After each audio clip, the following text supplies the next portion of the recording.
tarde a todos. Boa tarde. Para mim é um prazer imenso estar com vocês aqui novamente. Eu agradeço a oportunidade de a gente compartilhar um pouquinho as coisas que a gente vem estudando juntos, certo? Como tem uma determinada quantidade de slides para a gente ver, vamos deixar as considerações para a gente fazer todas no final, tá bom? Então, papel.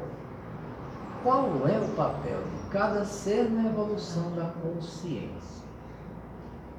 Nesta palestra, a gente não vai considerar a evolução a partir dos primórdios, certo? Vai caber a um irmão nosso que vai vir aqui falar da parte mais impalpável da evolução. Eu decidi já abordar a evolução a partir do momento do ser humano. Do ser humano em diante. Eu vou falar um pouquinho de antes, mas não vou falar com tanta profundidade. Certo? E o conceito de evolução apresentado na teosofia, ele difere um pouquinho do conceito da teoria da evolução biológica, formulada por Charles Darwin e os seus discípulos e tal e coisa. Aquele passo foi bastante interessante, principalmente do ponto de vista biológico. Mas evolução, ela emana duas palavras bem mais antigas e presentes em sabedoria bem mais antiga do que nossa ciência. No sânscrito antigo, a palavra para evolução é manvantara.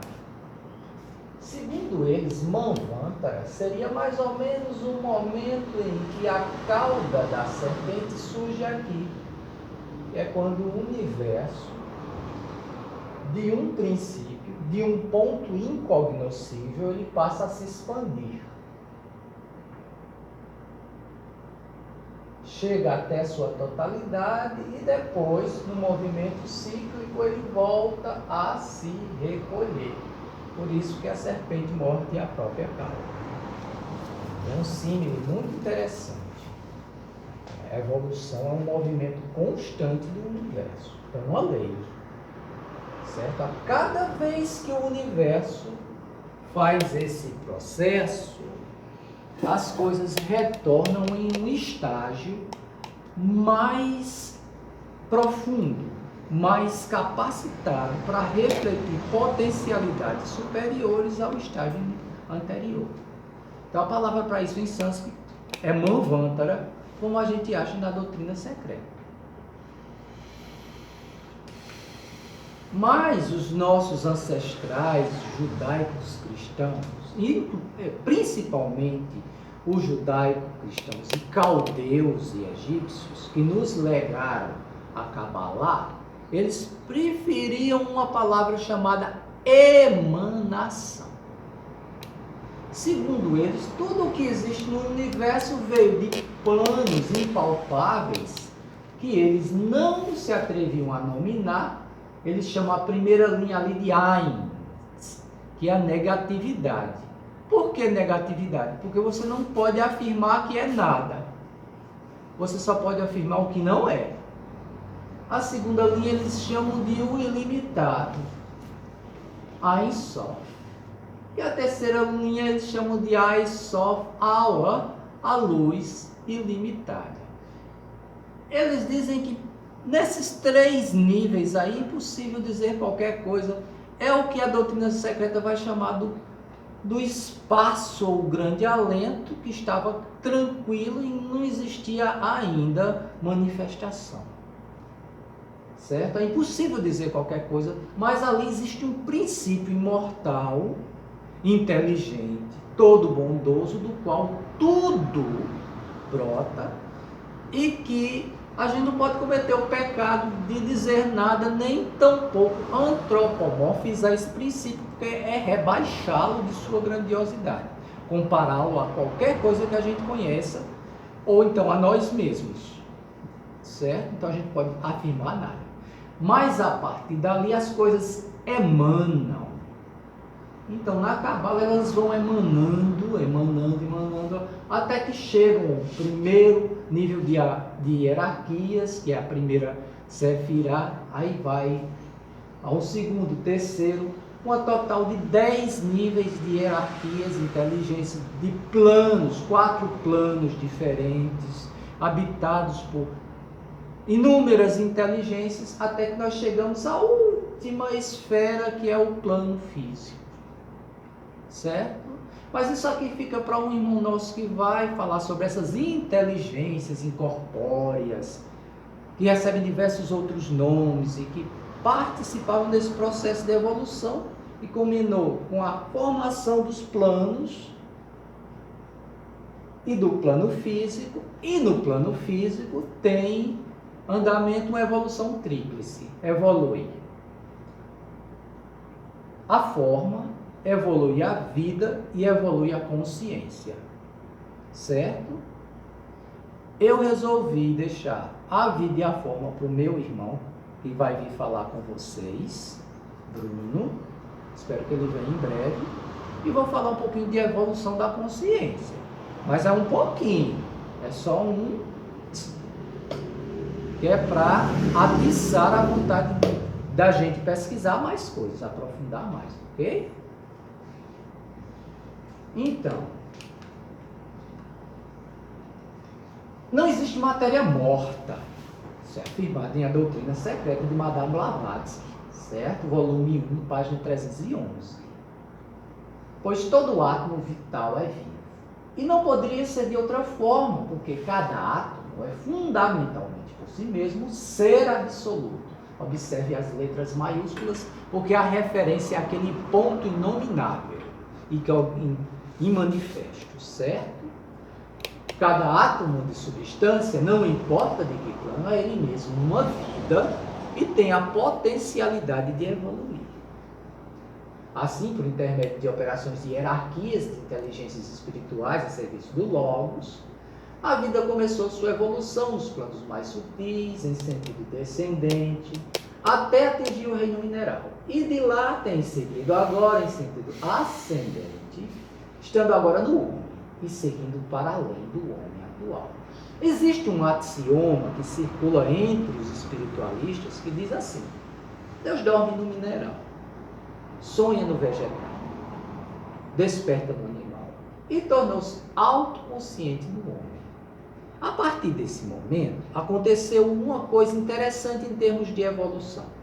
Antes de nós chegarmos nesse nível de consciência, todo o movimento evolucionário era inspirado e conduzido por forças externas e guiados por seres mais elevados que nós, que iam estimulando essa evolução. Mas quando chegou na gente, inverteu o processo. Como a gente ganhou autoconsciência e consciência, agora, a partir de agora, somos nós que ditamos o ritmo da evolução, da nossa própria evolução consciente. Agora depende muito de nós. Certo? Então, tá aí, ó, veja bem. Os nossos irmãos espíritas resumem mais ou menos assim: essa vida incognoscível, ela desceu, atingiu o plano mineral, do mineral foi para o vegetal, do vegetal foi para o animal.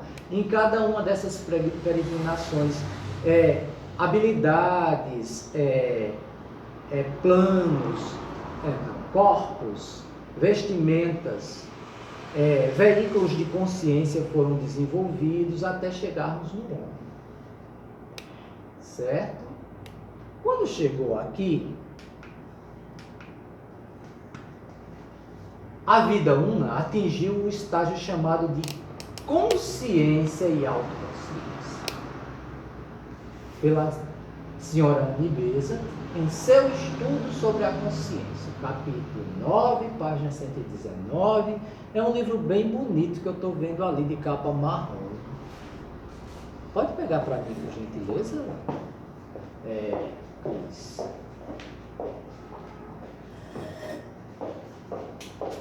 Essa citação é ipsis literi dele. Certo? Durante um imenso período de tempo, ao longo da evolução mineral, vegetal e animal da humanidade normal até o tempo presente, a veste astral, ou desejo, está subordinada ao físico, como vimos, até onde diz respeito à consciência. Temos agora que investigar o desabrochar da consciência, da vida tornando-se perceptível do seu ambiente. Embora se diga com razão que o sistema nervoso foi criado a partir do plano astral, ele foi, no entanto, criado para a expressão da consciência no plano físico e para a sua efetiva atuação neste plano.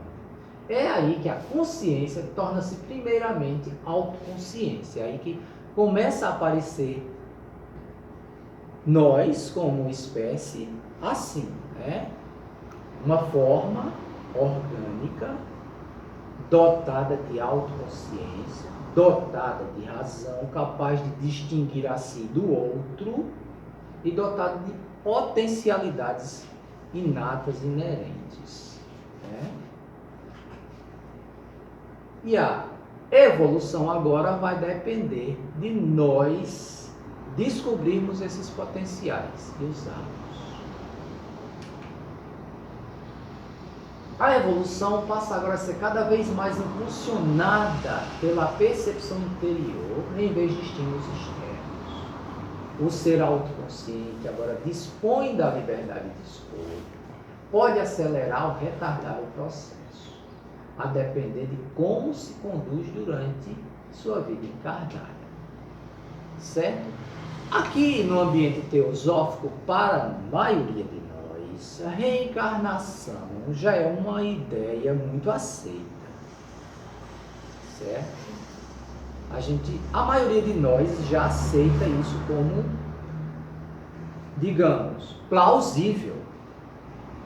Certo?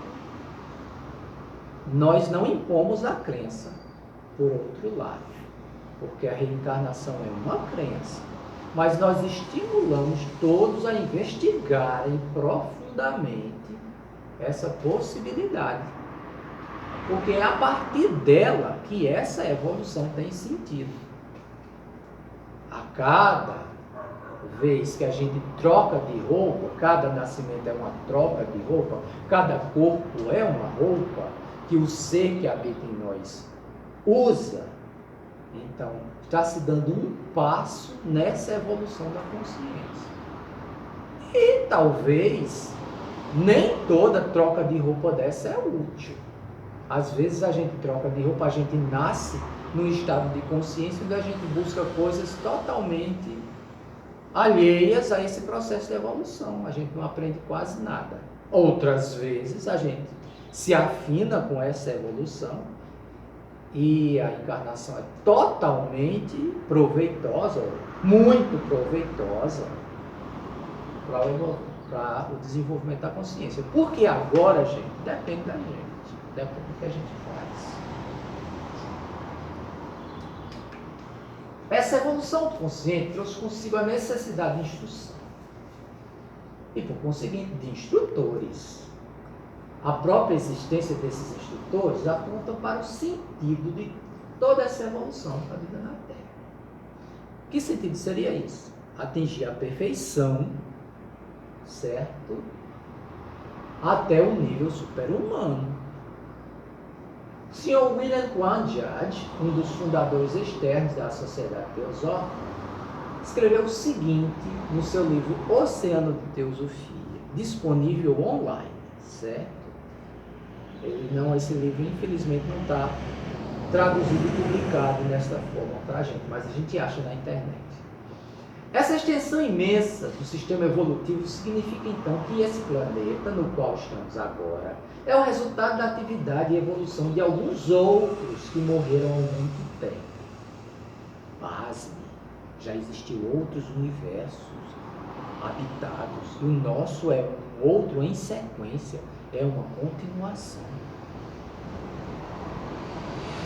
Deixando sua energia para ser usada no processo de formação da Terra. E que os habitantes dessa Terra vieram por seu tubo de outro mundo antigo para prosseguir aqui o trabalho destinado na matéria. Parênteses. A vida que aqui habita a consciência que nos habita. Os corpos, a matéria não. A matéria foi evolvendo a partir dos processos materiais mesmo. Mas essa parte consciência, vida, consciência, que alguns chamam até de espírito, isso sim, é oriundo desses outros processos mais ancestrais, mais antigos. E os planetas mais brilhantes, como Vênus, são moradas de entidades ainda mais evoluídas, já que foram tão pequenas como nós, mas que agora alcançaram um grau de glória incompreensível para os nossos intelectos. A doutrina secreta, ela nos situa em um nível intermédio. Ela diz o seguinte, que toda e qualquer inteligência que exista superior a nós no universo ou nos universos, já passou para o nosso estágio.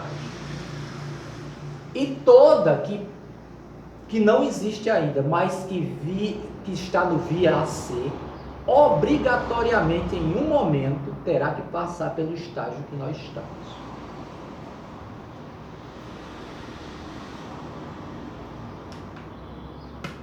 Ele continua, o homem nunca esteve, portanto, sem um amigo, mas tem uma linhagem de irmãos mais velhos que continuamente supervisionam o progresso dos menos evoluídos, preservam o conhecimento ganho através de éons de testes e experiências, e continuamente procuram oportunidades de fazer com que a inteligência e desenvolvimento da raça, nesses outros globos, examine as grandes verdades que dizem respeito ao destino da alma.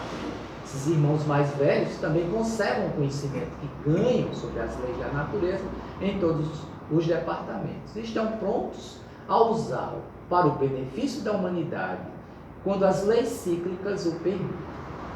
Eles sempre existiram como uma coletividade, todos conhecendo um ao outro, não importa em que parte do mundo, todos trabalhando para a raça de muitas maneiras diferentes. Em alguns períodos, eles são bem conhecidos pelo povo e circulam entre as pessoas comuns, sempre que a organização social, a virtude e o desenvolvimento das nações o permitem. Porque se eles viessem abertamente ao público e fossem conhecidos em todos os lugares, seriam adorados como deuses por uns e caçados como demônios por outros. Naqueles períodos em que eles realmente se exteriorizam, alguns são governantes dos homens, alguns professores, alguns grandes filósofos, enquanto outros permanecem ainda desconhecidos, exceto para os mais avançados na coletividade. A teosofia revela a existência desses seres, os nossos irmãos mais velhos, chamados de adeptos ou de mestres de sabedoria.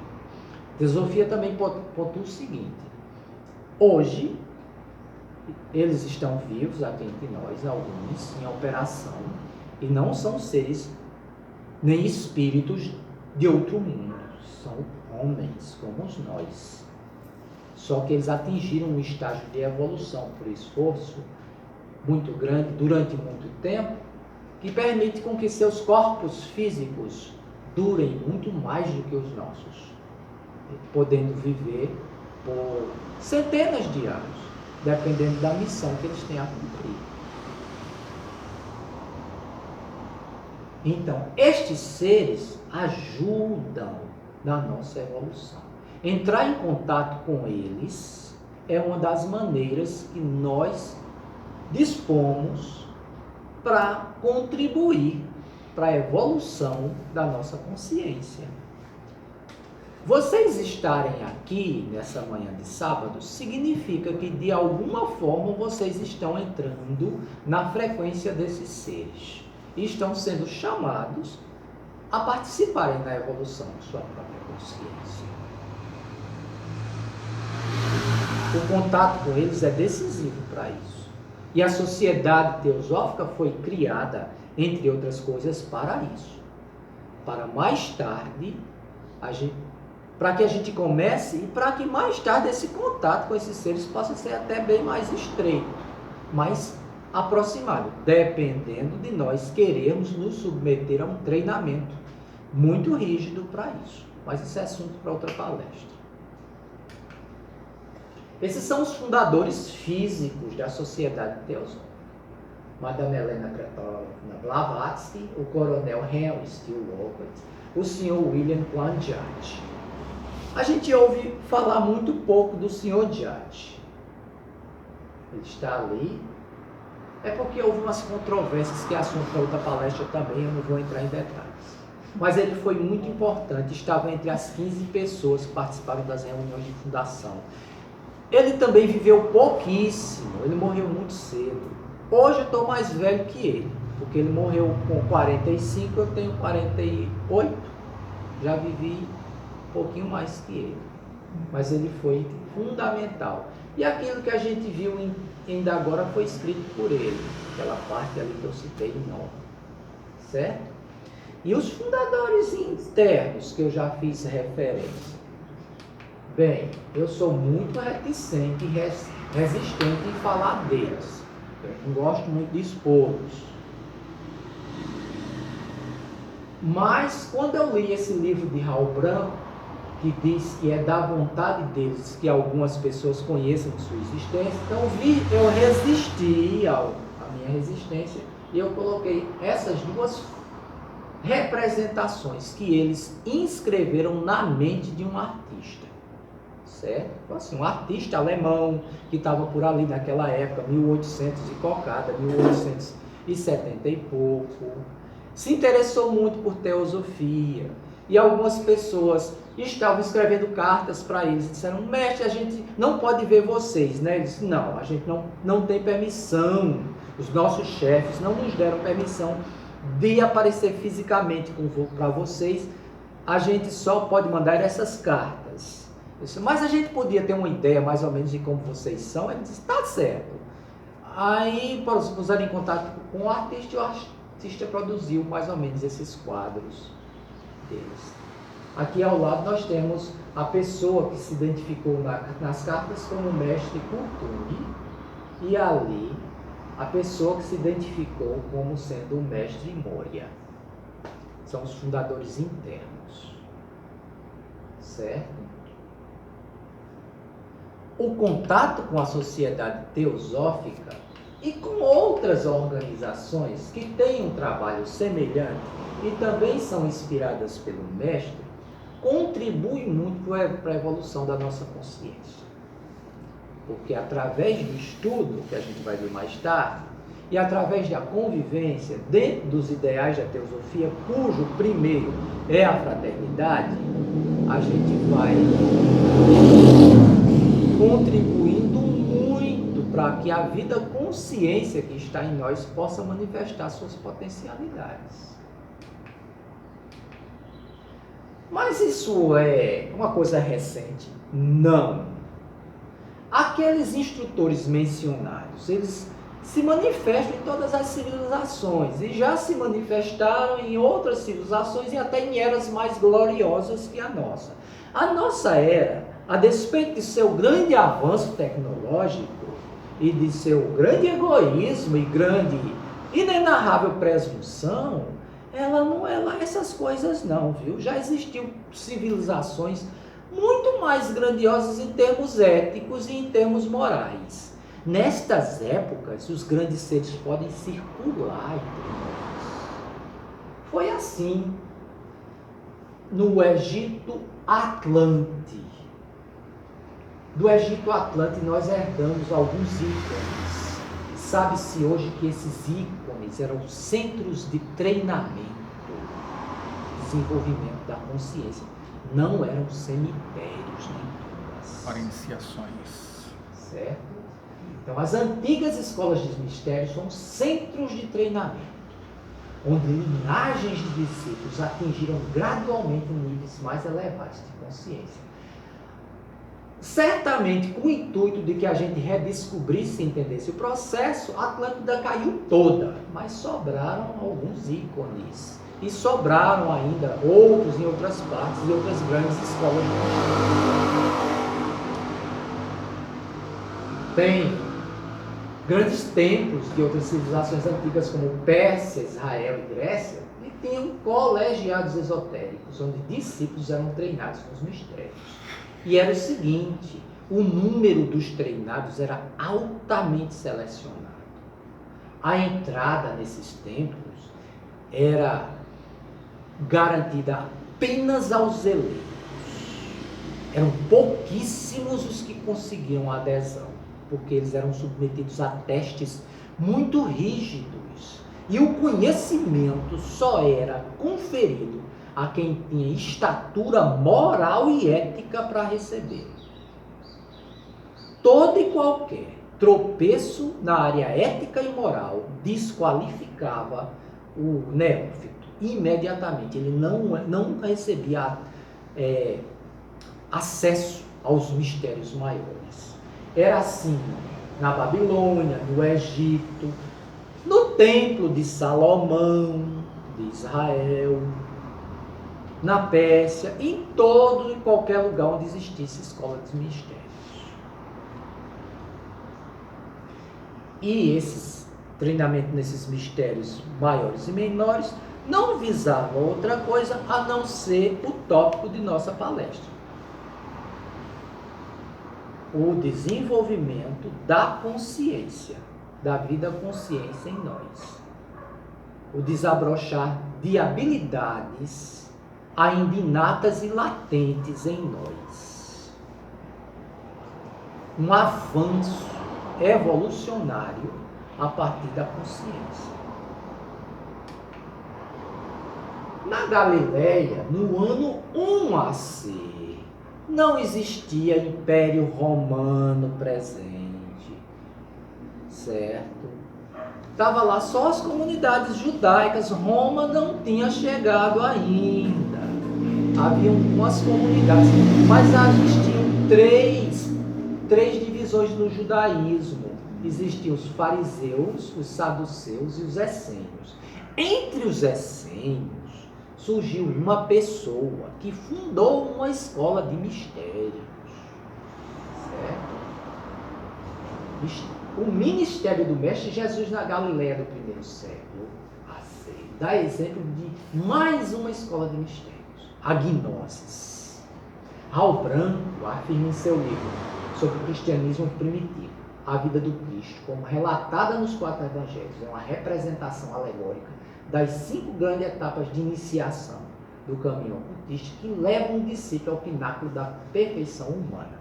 E as coisas que deixam transparecer os evangelhos sinódicos, mesmo no meio das alegorias, mostram isso também. A maneira, os números que ele usou, 12 mais ele 13,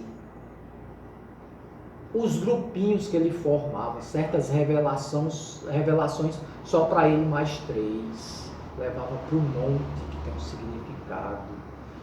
O ensino para as massas em alegorias, sempre, mas quando ele reunia somente aquele grupinho, ele descascava todas as alegorias e ensinava todos os símiles.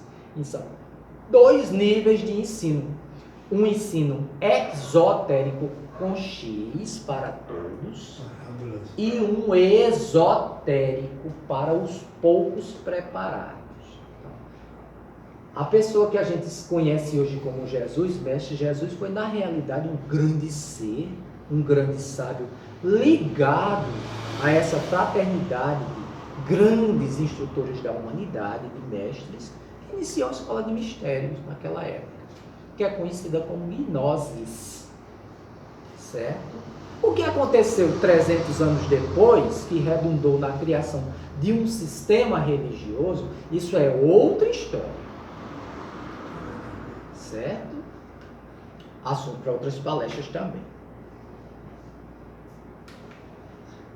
Mestre na Era Moderna e a criação da Sociedade Teosófica.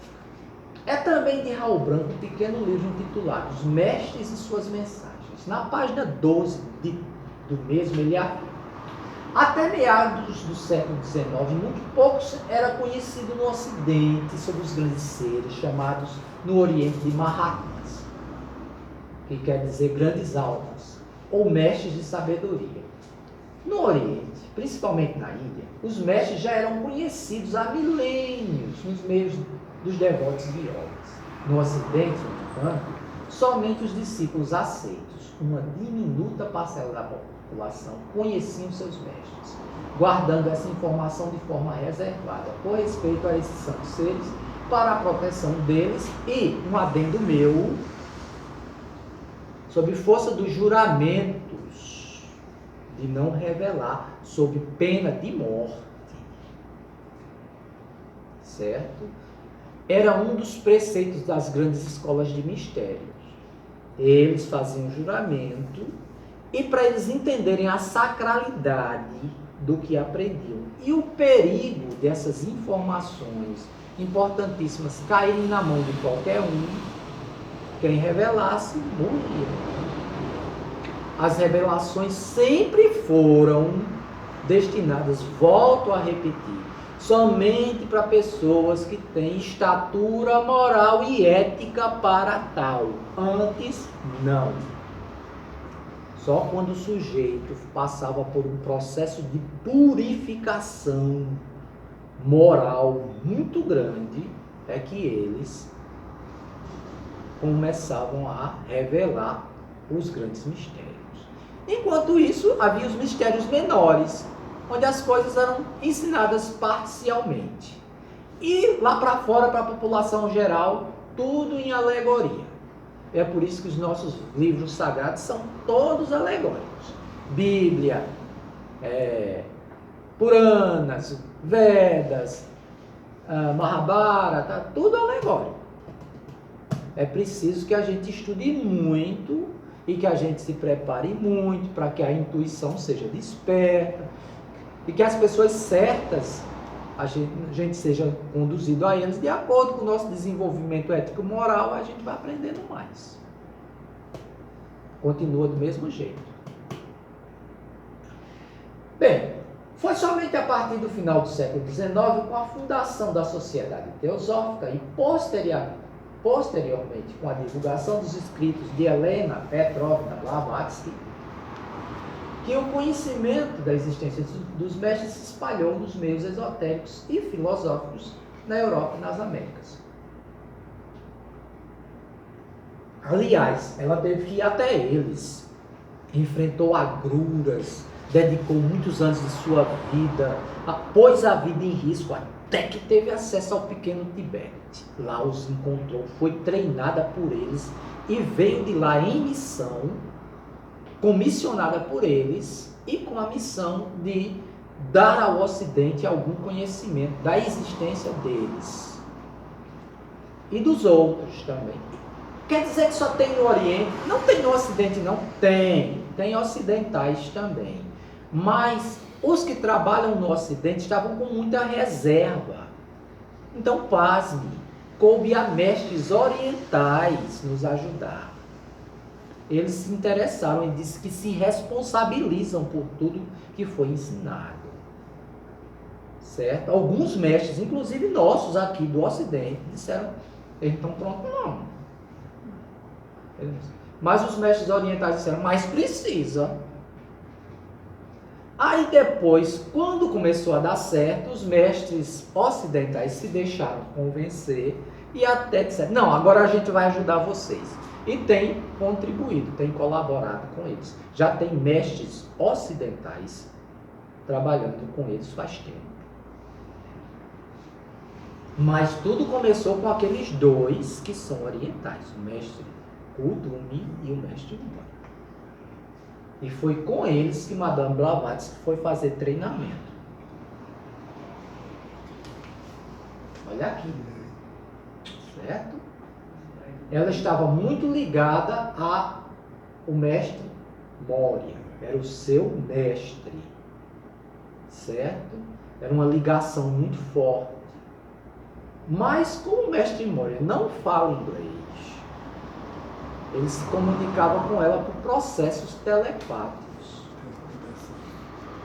de uma forma diferente. E o mestre Kutumi, extremamente associado, os dois trabalham juntos faz muito tempo. Não somente fala inglês, mas fala muitas línguas ocidentais.